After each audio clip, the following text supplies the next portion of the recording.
الحمد لله رب العالمين صلى الله وسلم وبارك على نبينا محمد وعلى آله وأصحابه أجمعين وأشهد أن لا إله إلا الله وحده لا شريك له وأشهد أن محمدا عبد الله ورسوله أما بعد فهذا اليوم هذه الليلة هي ليلة 24 من شهر شوال عام 1436 من هجرة النبي صلى الله عليه وسلم ونحن في المجلس 26 من هذا الكتاب فقه الأدعية والأذكار.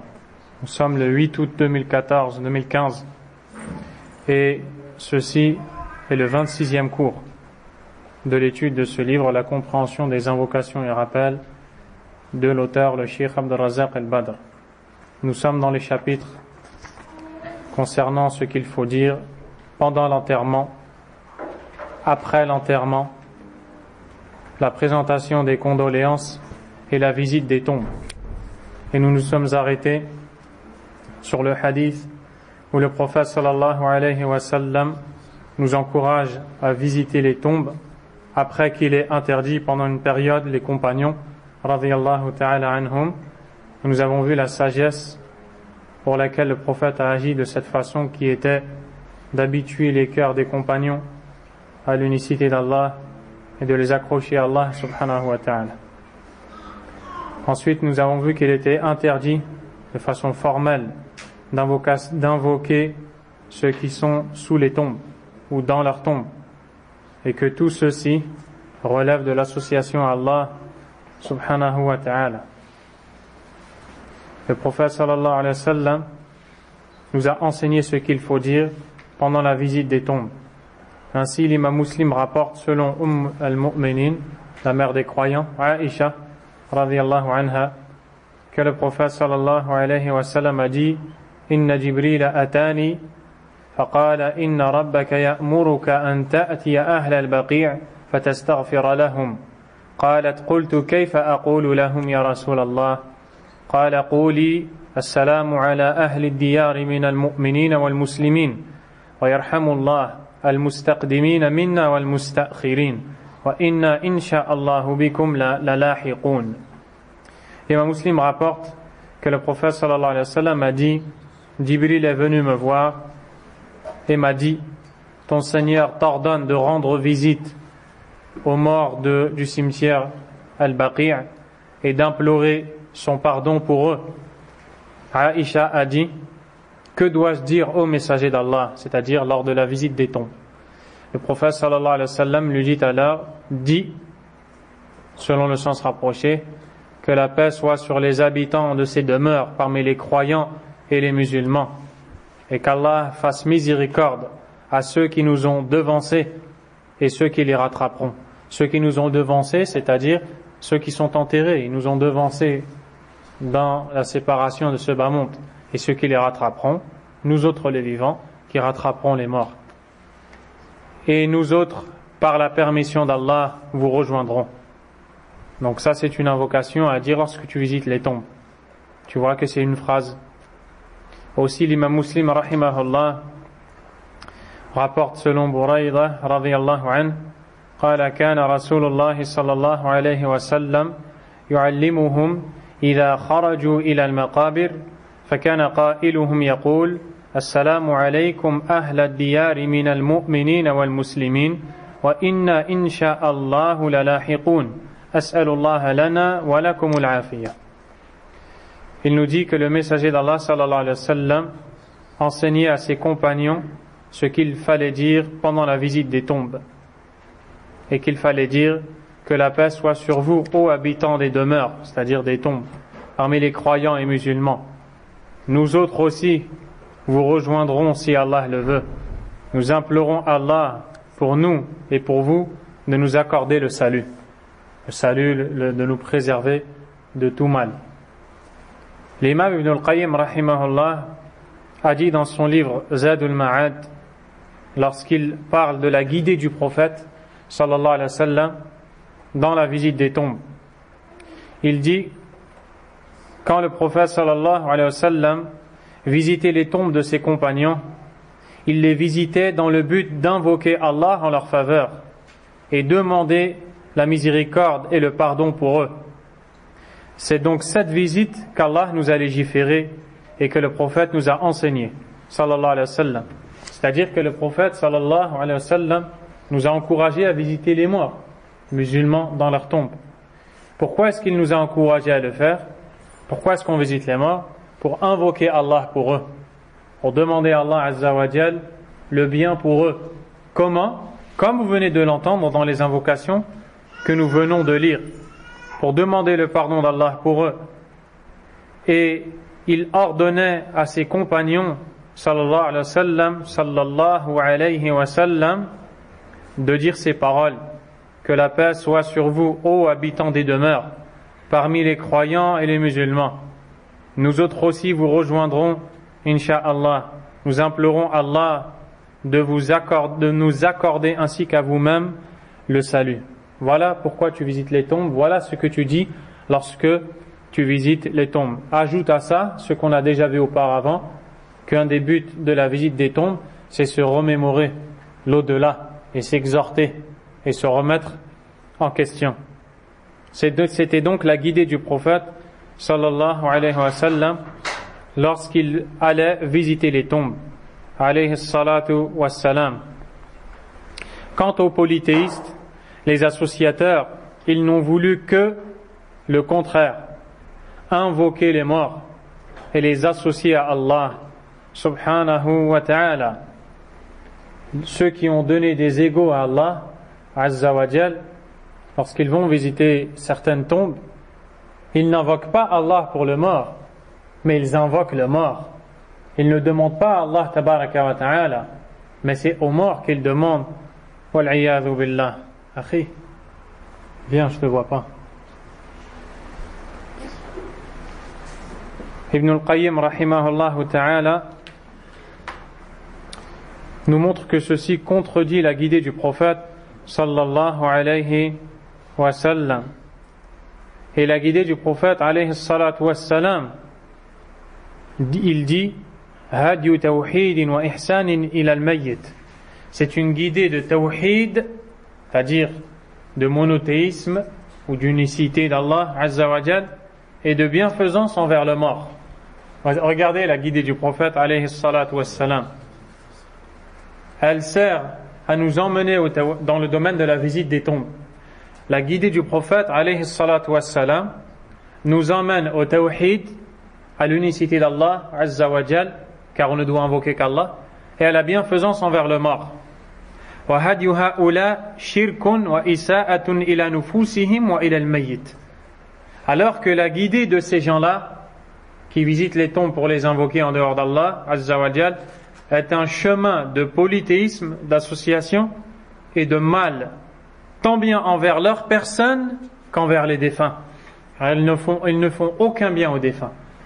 Ibn al-Qayyim rahimahullah a dit وَهُمْ ثَلَاثَةُ أَقْسَامٍ. Et ces gens-là qui visitent les tombes et qui ne font pas les choses correctes se divisent en trois catégories. إِمَّا أَنْ يَدْعُوا الْمَيِّتِ أو إِمَّا أَنْ يَدْعُوا الْمَيِّتِ.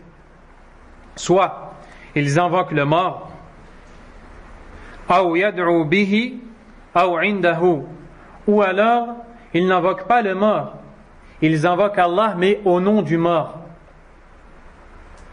ou bien ils invoquent Allah au nom d'Allah mais à côté de cette tombe, en croyant que dans cet endroit-là Allah répond aux invocations. ويرون الدعاء عنده أوجب وأولى من الدعاء في المساجد. Et ces individus croient que les invocations qu'ils ont faites près de ces tombes sont meilleures que les invocations qu'ils ont faites dans les mosquées, dans la maison d'Allah subhanahu wa ta'ala. Donc c'est-à-dire qu'il y a des personnes qui visitent les tombes et qui invoquent le mort. Ils lui demandent directement quelque chose que tu n'as le droit de demander qu'à Allah seul. Ça c'est du polythéisme pur. Il y a d'autres personnes qui visitent les tombes. Ces personnes n'invoquent pas le mort, elles invoquent Allah, mais elles commettent une grande erreur. Elles invoquent Allah au nom du mort. C'est-à-dire que par exemple l'un d'entre eux va dans la tombe de Abu Bakr radiyallahu anhu, ou du prophète sallallahu alayhi wa sallam, se met à côté de la tombe invoque Allah en disant: Oh Allah, je te demande au nom de Mohammed, au nom de Abu Bakr, de me donner ce dont j'ai besoin, de me guérir, de me bénir, de me guider, de m'accorder la connaissance, les enfants, la santé. Ceci est formellement interdit. C'est une innovation dans la religion d'Allah subhanahu wa ta'ala. Ces personnes-là pensent qu'Allah exaucera leurs invocations à plus forte raison dans ces endroits que dans les mosquées. Wal'iyadhu billah. Alors que les mosquées sont les demeures d'Allah subhanahu wa ta'ala. Et ceci est de la pure ignorance. Et il y a même des gens qui pensent qu'on a le droit d'invoquer Allah au nom de quelqu'un. Par exemple, au nom de Ahmad al-Tijani, oh Allah, accorde-moi. Au nom de Bamba, oh Allah, accorde-moi. Au nom de Abdul Qadir al-Jilani, accorde-moi, oh Allah. Et j'en passe. Tout ceci est formellement interdit. Et quand le prophète est mort, sallallahu alayhi wa sallam, jamais les compagnons n'ont dit: oh Allah, au nom de Mohammed, je te demande la guérison, la subsistance. Alors qu'ils avaient la tombe du prophète à côté d'eux, sallallahu alayhi wa sallam. Et pourtant, ils ne l'ont jamais fait. Est-ce que Tijani est meilleur que Mohammed, alayhi salatu wassalam? Est-ce que Bamba est meilleur que Mohammed? Est-ce que Abdul Qadir al-Jilani est meilleur que Mohammed? Quelqu'un est capable de dire ça? Personne. Est-ce que nous sommes meilleurs que les compagnons? Que Abu Bakr, Omar, Uthman et Ali? Personne. Donc il y a la meilleure des créatures et les meilleurs hommes. Ils n'ont jamais fait ça. Résultat, nous n'avons pas le droit de faire ça dans la religion d'Allah. Et lorsque tu vas appeler les gens à corriger leurs fautes et leur dire ce que tu entends, ils vont dire ça ou cet homme-là, il fait partie de l'Wahhabiyya. Il suit al-Wahhabiyya. Mohammed ibn Abdul Wahhab, rahimahullah. Il est devenu fou. Il a suivi ces gens-là. Ou bien ils vont dire c'est la religion des Arabes. C'est comme si que chez les Indiens, il y a une religion. Chez les Asiatiques, il y a une religion. Chez les Africains, il y a une religion. Et chez les Arabes, il y a une religion. Ceci est faux. L'islam est la religion des musulmans. Le Coran est le livre des musulmans. En quelle langue est le Coran? Il est en arabe. En quelle langue a parlé le prophète sallallahu alayhi wa sallam? Il a parlé en arabe. Et nous, on prend la religion d'Allah, tabaraka wa ta'ala. Et celui qui croit, même s'il est arabe, il croit qu'il y a une religion pour les arabes, il n'est pas dans le chemin du prophète sallallahu alayhi wa sallam. Il y a une religion pour les musulmans. Donc, quand tu vois qala Allah, qala Rasulullah alayhi salatu wassalam, tu dois suivre. Tu ne dois pas dire c'est la religion de ton pays, la religion de ton village. C'est la religion d'Allah subhanahu wa ta'ala. ومن تأمل هدي رسول الله صلى الله عليه وسلم وأصحابه تبين له الفرق بين الأمرين وبالله التوفيق. Regardez, l'imam Ibn al-Qayyim dit: celui qui médite sur le chemin du prophète alayhi salatu wassalam, sur sa guidée, et les compagnons du prophète alayhi salatu wassalam, il va voir la différence qu'il y a entre le vrai et le faux. Le Cheikh Abdul Razak a dit: tu vois donc que la visite des tombes en tout se résume ou se divise en 4 catégories. La première, tu visites la tombe pour invoquer Allah pour le mort et lui demander son pardon. C'est ce qu'Allah aime et c'est ce qu'Allah a demandé et son prophète sallallahu alayhi wa sallam. La deuxième, tu visites la tombe pour invoquer Allah pour toi, en croyant qu'il y a un bien à invoquer Allah à côté de la tombe des pieux. À côté de la tombe des pieux. Ceci est une innovation. Elle n'arrive pas au degré du shirk puisque tu invoques Allah. Mais comme tu penses qu'il y a une baraka dans cet endroit, c'est une innovation. Troisièmement, que tu invoques Allah, donc le deuxième, on répète, c'est d'invoquer Allah en croyant qu'Allah va répondre parce que tu es dans cet endroit. Troisièmement, c'est de visiter la tombe, d'invoquer Allah au nom du mort. Oh Allah, je suis à côté de sa tombe, je te demande en son nom de me guérir. Et tu les vois dépenser tout leur argent pour ça. Ils économisent et ils voyagent jusqu'à arriver à la tombe.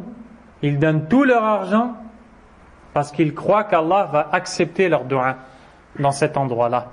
Alors qu'Allah Azza wa Jal ne l'acceptera jamais parce qu'ils ont désobéi à Allah, ils ont désobéi au prophète alayhi salatu wassalam.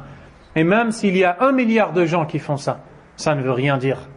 Le nombre ne veut rien dire. Ce qui veut dire, c'est le suivi. Le nombre n'a jamais été un gage de vérité.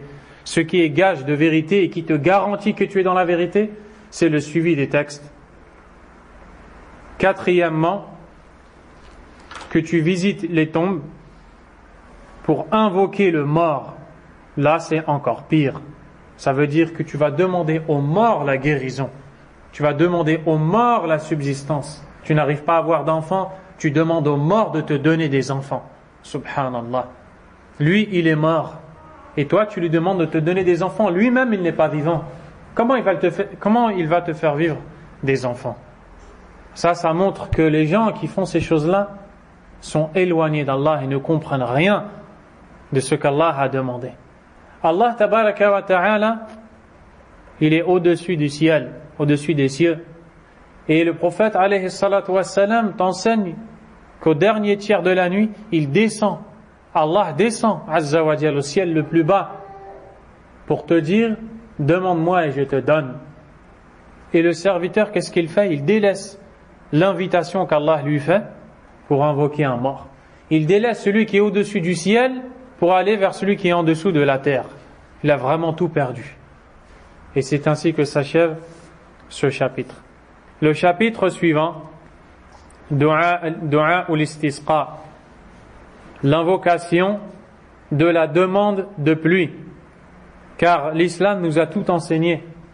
Et quand il y a la sécheresse et que nous n'avons plus d'eau, nous n'avons plus de pluie, Allah Azza wa Jal, le prophète sallallahu alayhi wa sallam, a légiféré une prière dans laquelle on va demander à Allah de nous accorder la pluie, subhanahu wa ta'ala. Dans cette prière, on va demander le pardon d'Allah et on va supplier Allah Azza wa Jal de nous exaucer. Car Allah a dit dans le Coran, wa idha sa'alaka ibadi anni fa inni qarib. Et quand mon serviteur t'interroge sur moi, je suis tout proche. Ujibu da'wata da'i idha da'an. Je réponds à l'appel de celui qui m'invoque. Falyastajibu li wal yu'minu bi la'allahum yarshudun. Qu'ils répondent donc à mon appel et croient en moi, ainsi seront-ils bien guidés. Allah subhanahu wa ta'ala a informé au sujet de ses prophètes et messagers qu'ils encourageaient les gens qui les suivaient au repentir et à demander le pardon d'Allah. Les prophètes, quand ils s'adressaient à leur peuple, ils leur disaient, demandez le pardon d'Allah, repentez-vous à Allah, revenez à Allah, corrigez-vous pour Allah Azza wa Jal. Ils enseignaient à leur peuple que demander le pardon d'Allah et se repentir à Allah est une cause de subsistance par laquelle Allah Azza wa Jal répondra à leurs invocations, fera tomber la pluie, leur donnera des récoltes. Par exemple, le prophète Nuh alayhi salam, il s'est adressé à son peuple et Allah Azza wa Jal nous dit dans le Coran que Nuh a dit فَقُلْتُ اسْتَغْفِرُوا رَبَّكُمْ إِنَّهُ كَانَ غَفَّارًا. Et j'ai dit, demandez le pardon de votre Seigneur, il est grand pardonneur. C'est Nuh qui a dit ça à son peuple. Demandez pardon d'Allah, il va vous pardonner. يُرْسِلِ السَّمَاءَ عَلَيْكُمْ مِدْرَارًا. Il fera tomber du ciel pour vous une pluie abondante. Vous voulez la pluie? Demandez le pardon d'Allah. Car Allah tabaraka wa ta'ala arrête de donner la pluie à un peuple qui désobéit. Il ne leur donne plus de baraka, il ne leur donne plus de subsistance, de rizq, subhanahu wa ta'ala. وَيُمْدِدُكُمْ بِأَمْوَالٍ وَبَنِينَ وَيَجْعَلْ لَكُمْ جَنَّاتٍ وَيَجْعَلْ لَكُمْ أَنْهَارًا. Il dit, et il vous donnera de l'argent, des biens, des enfants et des jardins sous lesquels coulent des ruisseaux. Hud, le prophète Hud alayhi salam, a dit à son peuple, وَيَا قَوْمِ اسْتَغْفِرُوا رَبَّكُمْ ثُمَّ تُوبُوا إِلَيْهِ. Ô mon peuple, demandez le pardon de votre Seigneur et repentez-vous à lui. يُرْسِلِ السَّمَاءَ عَلَيْكُمْ مِدْرَارًا. Il fera tomber du ciel pour vous une eau plus abondante. وَيَزِيدُكُمْ قُوَّةً إِلَى قُوَّتِكُمْ. Et fera accroître vos forces. Quand tu demandes le pardon d'Allah Azza wa Jal, Allah te bénit même dans ta santé. Subhanahu wa ta'ala. وَلَا تَتَوَلَّوْا مُجْرِمِينَ. Et ne vous détournez pas comme des criminels. Allah Azza wa Jal a aussi dit وَلَوْ أَنَّ أَهْلَ الْقُرَىٰ آمَنُوا وَاتَّقَوْا لَفَتَحْنَا عَلَيْهِمْ بَرَكَاتٍ مِّنَ السَّمَاءِ وَالْأَرْضِ. Dans le sens du verset de Surat Al-A'raf, Allah Azza wa Jal a dit, et si les gens des villages avaient eu la foi et avaient craint Allah, Allah leur aurait donné des bénédictions du ciel et de la terre. Combien sont les villages qui se plaignent? Il n'y a pas de fruits, il n'y a pas de légumes, il n'y a pas comment on appelle ça? De culture. Il n'y a pas de pluie. Il n'y a rien, il n'y a pas de vie.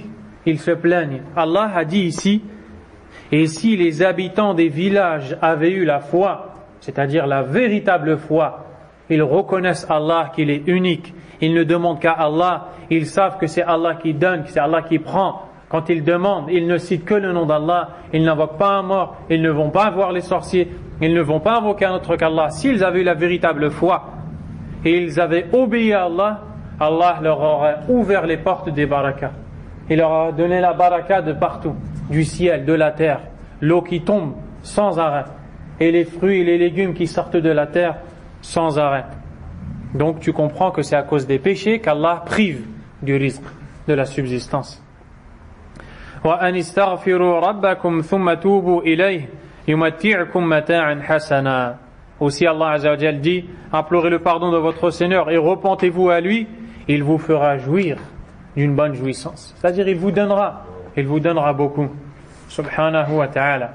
Ces textes montrent clairement que la demande de pardon d'Allah Azza wa Jal est une cause pour qu'Allah accorde les bénédictions et la subsistance. Le musulman doit donc prendre garde à désespérer d'Allah. Le musulman, jamais il ne doit désespérer. Il ne doit jamais dire « Allah ne me donnera pas. Allah ne veut pas me donner. » Et il désespère. Il ne doit pas dire ça. Au contraire, il doit demander le pardon d'Allah et demander ce qu'Allah a dans sa subsistance. Subhanahu wa ta'ala. Il dit, Cheikh Abdul Razak dit que le croyant ne cesse d'invoquer Allah, de demander à Allah, d'espérer sa miséricorde, de montrer qu'il a besoin de lui, jusqu'à ce qu'Allah lui donne. Subhanahu wa ta'ala. Tout le temps, tu dois demander à Allah, tu ne dois jamais t'arrêter. Et dans la sunna du prophète sallallahu alayhi wa sallam, il y a des invocations que le musulman doit prononcer pour demander la pluie. Et dans ces invocations, on nous enseigne que le musulman montre le besoin qu'il a d'Allah. Il montre qu'il est faible et que c'est Allah qui donne. L'imam al-Bukhari et Muslim ont rapporté selon Anas ibn Malik radiyallahu anhu. Regardez, écoutez bien cette histoire. Je vais vous la traduire directement. Un homme est venu pendant la prière du vendredi. Le prophète sallallahu alayhi wa sallam était debout en train de prononcer le discours du vendredi. Quand un homme est entré et il s'est mis face au minbar, l'estrade où on prononce le discours, le prophète était debout et il invoquait Allah, il prononçait son discours. L'homme s'est mis face au prophète sallallahu alayhi wa sallam debout et il lui a dit: Ya Rasulallah, هلكت المواشي وانقطعت السبل فادعوا الله يغيثنا. Ô messager d'Allah, dans le sens de ce qu'il dit, le bétail n'a plus rien à manger, c'est-à-dire les moutons, les chameaux, les animaux ne trouvent plus, il n'y a plus d'herbe, parce qu'il n'y a pas d'eau qui tombe du ciel, il n'y a pas de pluie. Ils se sont plaints au prophète. Ô messager d'Allah, il n'y a plus rien. Le bétail, les routes sont sèches, la terre est sèche. Invoque Allah, demande-lui de nous donner de l'eau. Le prophète sallallahu alayhi wa sallam a levé ses mains directement, il était debout et il a levé ses mains, puis il a dit Allahumma asqina, Allahumma asqina, Allahumma asqina. Oh Allah, abreuve-nous. Oh Allah, abreuve-nous. Oh Allah, abreuve-nous. Abreuve-nous, ça veut dire donne-nous de l'eau. Fais-nous tomber la pluie du ciel. Qala Anas qui raconte l'histoire a dit Wala wallahi ma nara fi as-sama'i min sahabin wala qaza'a wala shay'a. Et je jure par Allah qu'il n'y avait pas un seul nuage dans le ciel. Le ciel était bleu. Il n'y avait pas de nuage. Il n'y avait même pas un morceau de nuage. وما بيننا وبين سلع من بيت ولا دار قال فطلعت من ورائه سحابة مثل الترس. Quand d'un coup un nuage est arrivé, quand le prophète a demandé alayhi salatu wassalam, un nuage est arrivé. فلما توسطت السماء انتشرت. Puis quand le nuage est arrivé au milieu du ciel, dans l'endroit où ils étaient, le nuage s'est propagé un peu partout. Et qu'est-ce qui s'est passé après? Thumma amtarat. La pluie a commencé à tomber. Et on ne s'arrête pas là. Anas dit, je jure par Allah, ma qala wallahi ma ra'ayna ash-shamsa sabtan ay usbu'an. Je jure par Allah que pendant une semaine, on n'a pas vu le soleil. Pendant une semaine, la pluie tombait. Allahu Akbar. Et qu'est-ce qui s'est passé? La semaine suivante, l'homme qui est venu voir le prophète, alayhi salatu wassalam, est venu le voir et lui dit, Ya Rasulallah, on a trop d'eau. On a trop d'eau maintenant. Et quand il y a trop d'eau, qu'est-ce qui se passe? L'herbe, elle rentre dans l'eau. Les moutons et les bêtes, il y a trop d'eau, c'est dangereux pour eux. ثم دخل رجل من ذلك الباب في الجمعة المقبلة ورسول الله صلى الله عليه وسلم قائم يخطب jusqu'à la suite du hadith. Puis il lui a dit Ya Rasulallah, هلكت الأموال وانقطعت السبل. Ô messager d'Allah, nos biens ont péri. Donc au début il se plaint parce que c'est le bétail qui va périr, qui risque de périr. Une semaine après, il vient et dit nos biens vont périr, c'est-à-dire il y a trop d'eau, ça va couler. Fad'u Allah yumsikaha. Invoque Allah qu'il retienne la pluie. Le prophète alayhi salatu wassalam a levé ses mains et a dit Allahumma hawalayna wa la alayna. Allahumma ala al-akami wal-dhirabi wal-awdiyati wa manabiti shajar. Qala fanqata'at wa kharajna namshi fi shams. Le compagnon, le prophète alayhi salatu wassalam a levé ses mains et a dit Oh Allah, autour de nous et pas sur nous. Oh Allah, autour de nous et pas sur nous. Puis les nuages se sont coupés en morceaux et ils sont partis autour de la ville. Et le ciel est redevenu bleu au milieu. Et la pluie tombait autour de la ville et pas à l'intérieur. Alayhi salatu wassalam. Donc ça c'est une invocation. Allahumma asqina, Allahumma asqina. C'est très simple. Oh Allah, donne-nous l'eau. Oh Allah, donne-nous l'eau. Et la semaine d'après, autour de nous et pas sur nous. L'imam Abu Daoud, rahimahullah, a rapporté selon Aisha, radiyallahu ta'ala anha, قالت شكى الناس إلى رسول الله صلى الله عليه وسلم قحوط المطر. Des gens se sont plaints au messager d'Allah alayhi salatu wassalam de la cessation de la pluie ou bien de la sécheresse. فأمر بمنبر فوضع له في المصلى. Le prophète a demandé à ce qu'on lui amène un minbar et on lui a apporté à l'endroit où il prie. وَوَعَدَ النَّاسَ يَوْمًا يَخْرُجُونَ فِيهِ, et a promis aux gens de sortir dans un jour précis. Aïcha radiyallahu anha dit, le messager d'Allah sallallahu alayhi wa sallam, خرج رسول الله صلى الله عليه وسلم حين بدا حاجب الشمس فقعد على المنبر فكبر وحمد الله عز وجل ثم قال إنكم شكوتم جدب دياركم واستئخار المطر عن إبان زمانه عنكم وقد أمركم الله عز وجل أن تدعوه ووعدكم أن يستجيب لكم. Le prophète alayhi salatu wa salam s'est tenu debout sur le minbar, ou s'est assis sur le minbar, et a dit Allahu Akbar, Alhamdulillah. Puis il a parlé aux gens et leur a dit, vous vous êtes plaints de la sécheresse et que la pluie a tardé à venir. Votre Seigneur vous a ordonné de l'invoquer et vous a promis qu'il vous répondra.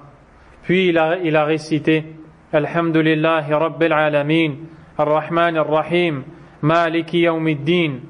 Puis il a dit La ilaha illallah yaf'alu ma yurid. Nulle autre divinité ne mérite l'adoration qu'Allah. Il fait ce qu'il veut. Allahumma anta Allahu la ilaha illa anta al-ghani. Oh Allah, c'est toi Allah en dehors duquel nulle divinité ne mérite l'adoration. C'est toi al-ghani, celui qui est parfaitement riche. Wa nahnu al-fuqara, et nous sommes les pauvres. Regardez ce que nous enseigne le prophète alayhi salatu wassalam. Il t'enseigne de dire oh Allah, je suis pauvre et tu es riche. Oh Allah, donne-moi. Oh Allah, oh Allah. Est-ce que tu vois dans les hadiths que le prophète alayhi salatu wassalam te dit va dans la tombe d'un tel, va voir un sorcier, va faire un gris-gris, va faire un kitab, une tamima, un talisman, toutes ces choses-là? Non. Dis à Allah, oh Allah, je suis pauvre et tu es riche, donne-moi. C'est très simple. La religion d'Allah est simple. Anzil alayna al-ghayth waj'al ma anzalta lana quwwatan wa balaghan ila hin. Oh Allah, tu es riche et nous sommes pauvres. Fais tomber la pluie sur nous et fais que ça soit pour nous une force et un moyen d'atteindre nos besoins. Thumma rafa'a yadayhi, puis il a levé ses deux mains, sallallahu alayhi wa sallam, et n'a cessé d'invoquer Allah avec les mains levées jusqu'à ce qu'on a vu la blancheur de ses aisselles en dessous des bras ici. C'est-à-dire qu'il a levé les mains haut, il a supplié Allah, oh Allah, donne-moi, oh Allah, donne-moi, oh Allah, donne-moi, et les compagnons voyaient ses aisselles, alayhi salatu wassalam. Puis, il s'est retourné vers les gens, où il a tourné le dos aux gens, وقلب ثم حول إلى الناس ظهره وقلب أو حول رداءه وهو رافع يديه. Il s'est retourné et il a retourné son vêtement, il l'a enlevé, il l'a mis de l'autre côté, sallallahu alayhi wa sallam. ثم أقبل على الناس ونزل فصلى ركعتين. Puis il a fait face aux gens, est descendu du minbar et a prié 2 rak'ah. فأنشأ الله سحابة فرعدت وبرقت. Allah Azza wa Jalla a envoyé un nuage et on a entendu l'éclair et le tonnerre. ثم أمطرت بإذن الله. Puis le ciel s'est mis à laisser la pluie tomber par la permission d'Allah. فلم يأتي مسجده حتى سالت السيول فلما رأى سرعتهم إلى الكن ضحك صلى الله عليه وسلم حتى بدت نواجذه فقال أشهد أن الله على كل شيء قدير وأني عبد الله ورسوله. الله أكبر. Puis quand le nuage est arrivé, la pluie est tombée, on entendait le tonnerre et l'éclair. Donc on entend ça quand il y a une tempête, quand il y a beaucoup d'eau qui tombe. Puis le prophète alayhi salatu wassalam a vu l'eau couler partout. Et il s'est mis à rire de la puissance d'Allah. Pas rire tellement qu'Allah est puissant. Et on a vu ses molaires, tellement qu'il riait, on voyait les dents du fond, sallallahu alayhi wa sallam, et il a dit, je témoigne qu'Allah est capable de tout, et que je suis le serviteur d'Allah et son messager, sallallahu alayhi wa sallam. Aussi Abu Daoud rahimahullah rapporte que le prophète sallallahu alayhi wa sallam a reçu des gens par rapport à la pluie qui se sont plaints. Le prophète alayhi salatu wa sallam leur a dit Allahumma asqina غيثا مغيثا مريئا مريعا نافعا غير ضار عاجلا غير آجل قال فأطبقت عليهم السماء.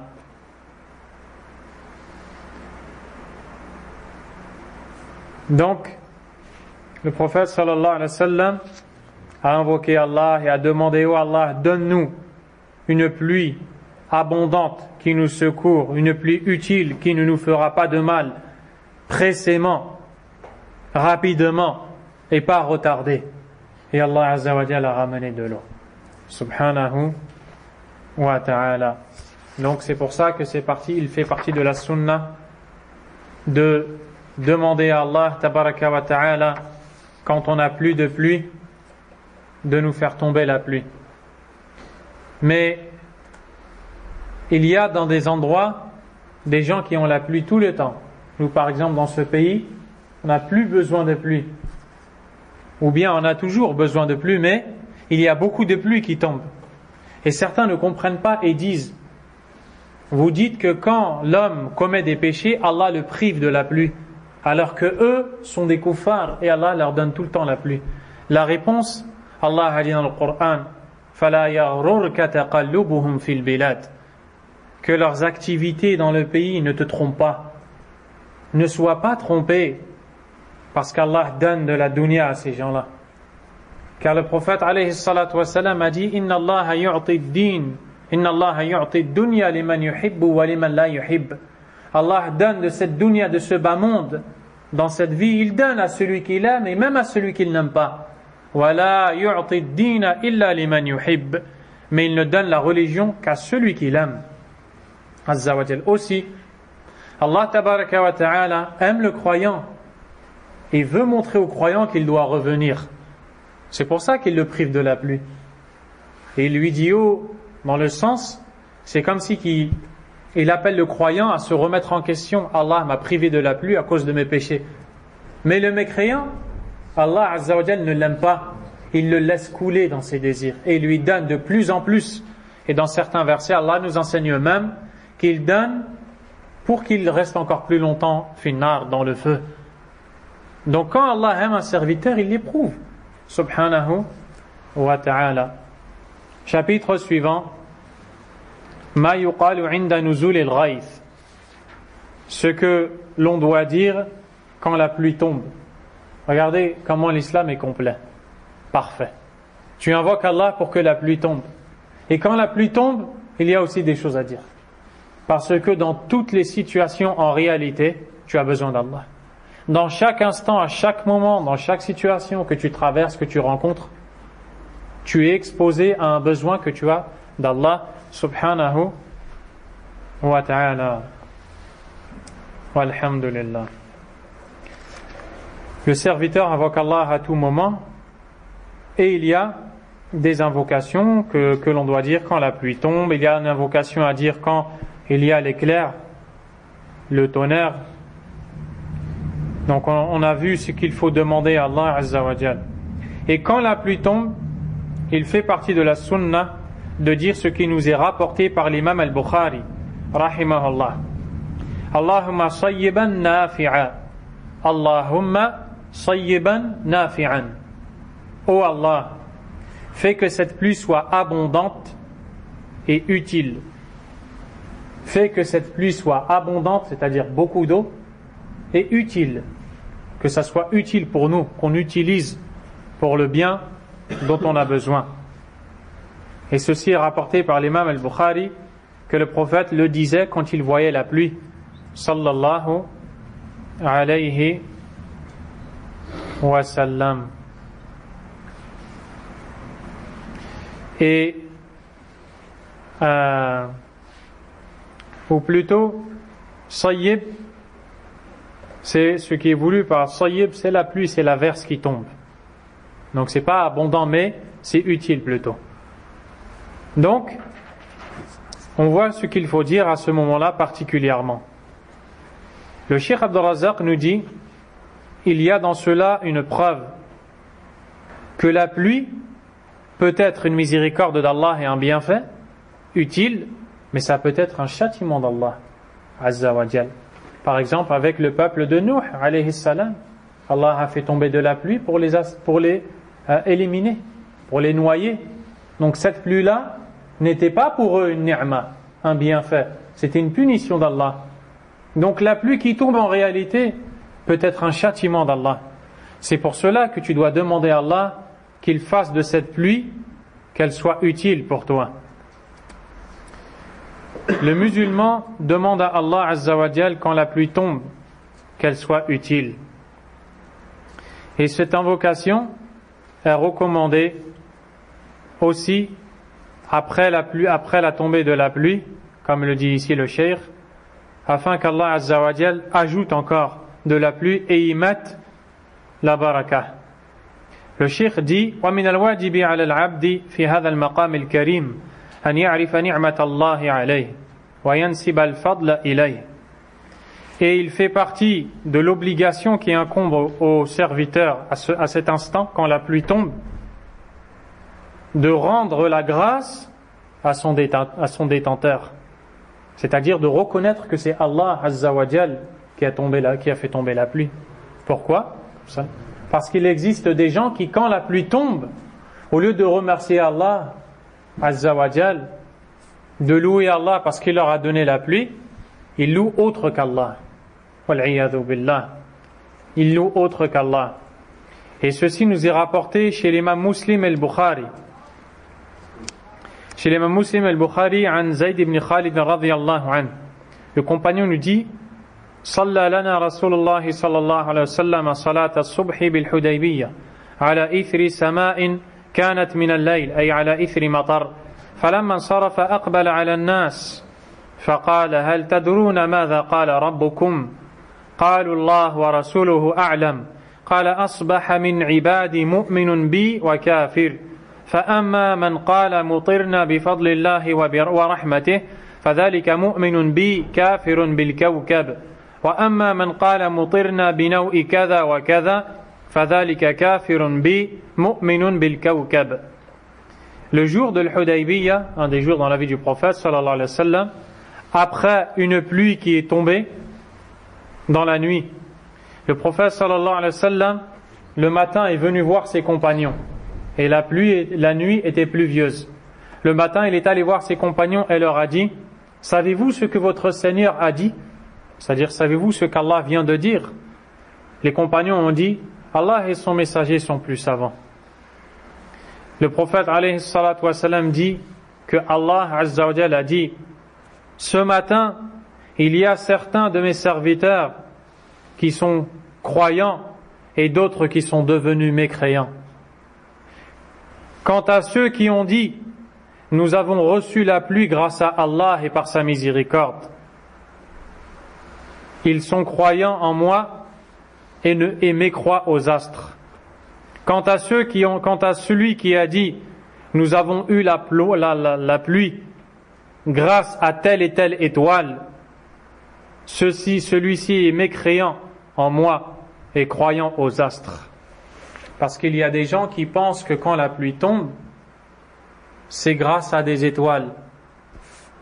Et cette croyance-là, elle existe jusqu'à nos jours. Elle existe jusqu'à nos jours. Ils croient que c'est par rapport à un mouvement de certaines étoiles que la pluie est tombée. Ils ont mécru au bienfait d'Allah, car c'était ce qu'il fallait dire, c'est que nous avons eu la pluie grâce à Allah Azza wa Jal. C'est Allah qui nous a fait tomber la pluie du ciel, subhanahu wa ta'ala. Et celui qui a dit: nous avons eu la pluie grâce à Allah et par sa miséricorde, a rendu le bienfait à son détenteur, à Allah Azza wa Jal, et a eu la vraie croyance. Quant à celui qui a dit: nous avons eu la pluie grâce à telle et telle étoile, il ne sort pas de deux situations. Il ne sort pas de deux situations. La première, il croit que celui qui a fait tomber la pluie, ou la chose qui a fait tomber la pluie, c'est l'étoile. Celui-ci est un mécréant, n'est pas musulman. Il dit, c'est l'étoile qui nous a donné la pluie. Donc ce n'est pas Allah, c'est l'étoile. Cette parole le fait sortir de l'islam. C'est un mécréant, il n'est pas musulman, il n'est pas croyant. Ou bien, il croit que Allah Azza wa Jal fait tomber la pluie, mais par la cause de cette étoile. Par la cause de cette étoile. Ceci est de l'association du polythéisme mineur.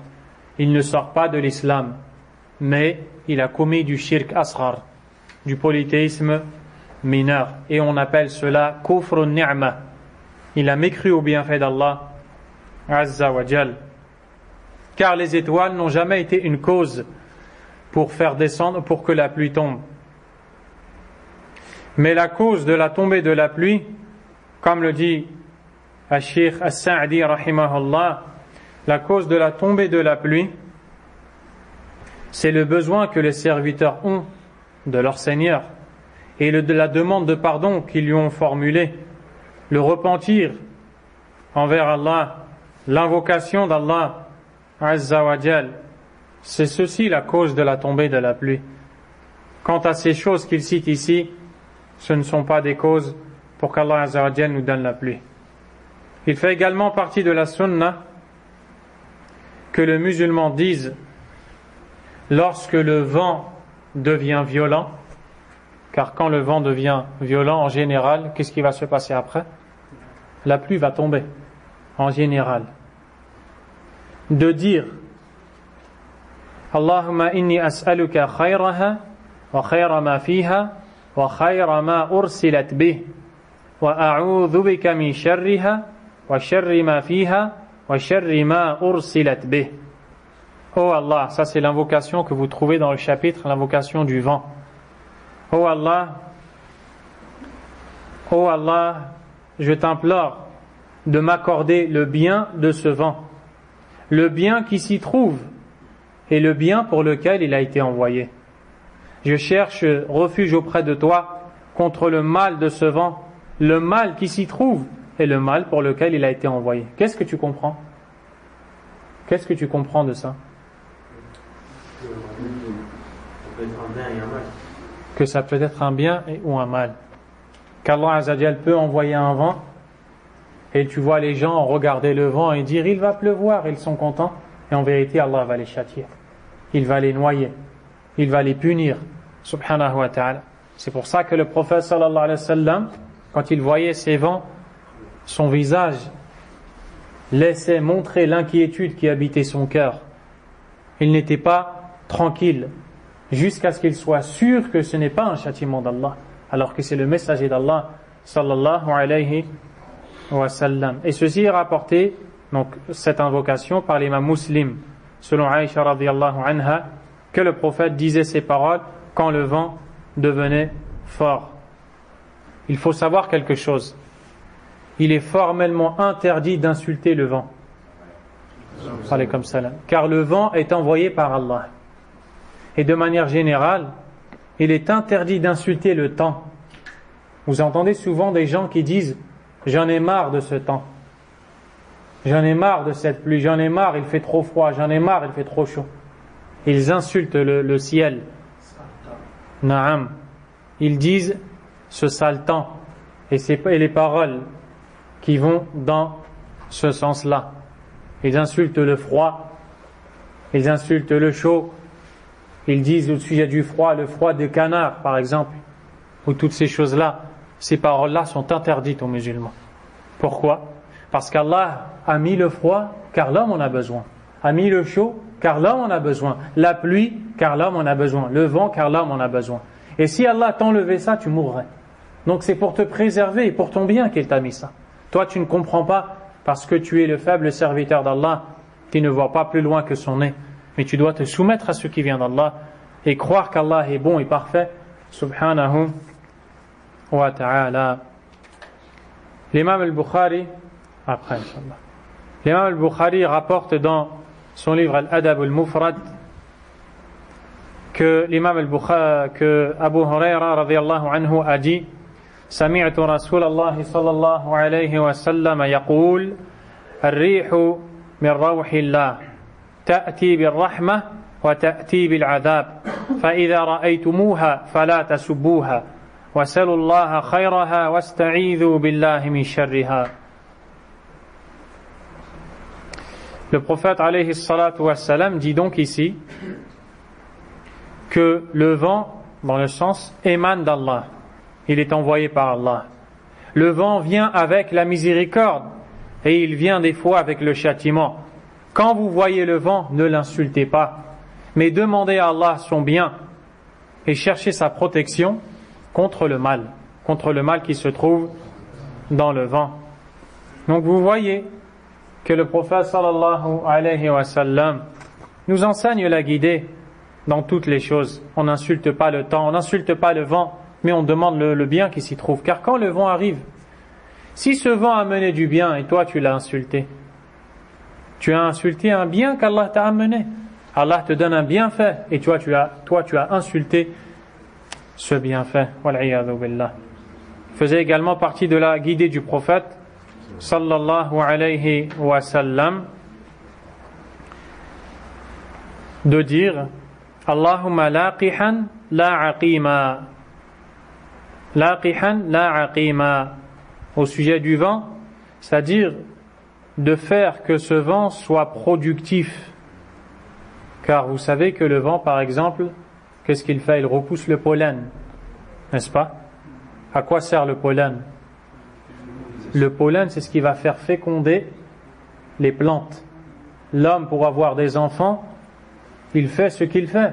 Même les plantes font quelque chose. Avec quoi? Avec le pollen. C'est ce que vous voyez quand il fait chaud et les gens ont tous les yeux rouges et ils toussent. Ils sont allergiques au pollen. Eh bien, Allah envoie le vent pour que le pollen se déplace. En vérité, pour donner vie à d'autres arbres, à d'autres plantes. Donc, quand le vent arrive, le prophète alayhi salatu wassalam demande à Allah de faire que ce vent soit productif et pas stérile. Subhanallah.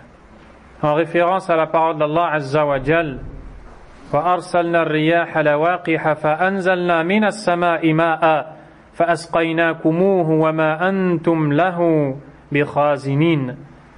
Donc, dans le sens rapproché du verset, c'est qu'Allah Azza wa Jal nous a assujetti le vent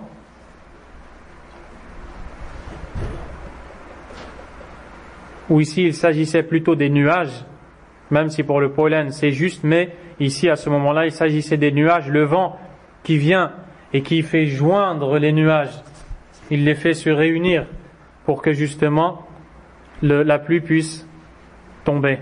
Et puis Allah Azza wa Jal donnera la subsistance à ces créatures. Le musulman qui entend le tonnerre ou bien l'éclair, qu'est-ce qu'il fait?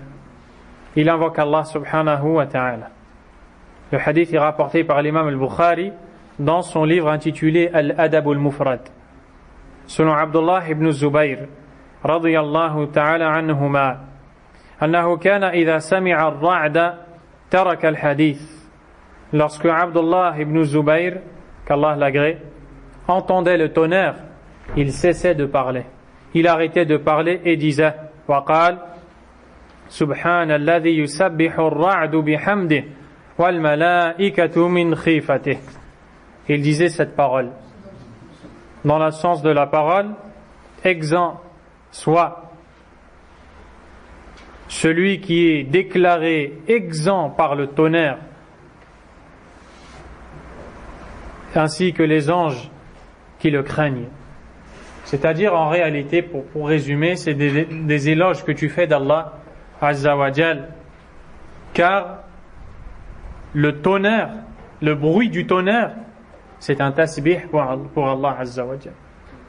C'est comme toi quand tu dis Subhanallah, le tonnerre éclate pour la grandeur d'Allah Tabaraka wa Ta'ala, et les anges craignent Allah Azza wa Jal. Allahu Akbar. Et روى عن عبد الله بن عباس رضي الله عنهما أنه كان إذا سمع صوت الرعد قال سبحان الذي سبحت له. Abdullah ibn Abbas radiyallahu ta'ala anhuma, quand il entendait l'éclair, il disait, dans le sens très rapproché et approximatif, gloire à celui qui a été glorifié par le tonnerre. C'est-à-dire que le tonnerre glorifie Allah Azza wa Jal. Pourquoi subhanallah particulièrement en ce moment-là? Car subhanallah est la formule qui montre la perfection d'Allah. Et parmi la perfection d'Allah, toutes ces créatures, parmi lesquelles le tonnerre. Donc voici quelques invocations à dire et à prononcer avant la tombée de la pluie, pendant la tombée de la pluie, pendant l'éclair, lorsque le vent vient. On s'arrête ici, Inch'Allah. Jazakumullahu khayran. Subhanakallahumma wa bihamdik. Ashhadu an la ilaha illa ant. Astaghfiruka wa atubu ilayk. Wa sallallahu wa sallam wa baraka ala nabiyyina Muhammad wa ala alihi wa sahbihi ajma'in.